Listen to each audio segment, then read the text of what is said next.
Viele von euch haben jetzt schon diesen absurd großen Wahlzettel bekommen und fragen mich jetzt, was sie am besten tun, wo man mich findet. Also Liste 9, Platz 3. Ich freue mich über alle, die mir 3 Kreuze geben, aber am allerbesten wählt ihr natürlich, wenn ihr auch noch das Listenkreuz für die Partei gebt. Warum?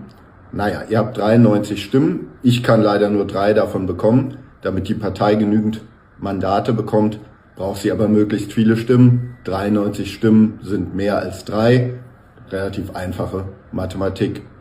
Ansonsten könnt ihr mir natürlich helfen, indem ihr andere Leute dazu nötigt, korrekt zu wählen oder meine Beiträge teilt. Das gibt dann auch ein Fleischsternchen ins Klassenbuch und nach der Machtergreifung werden wir natürlich alle frühen Mitstreiter entsprechend belohnen.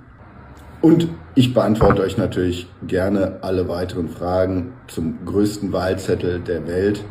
Nichts zu danken.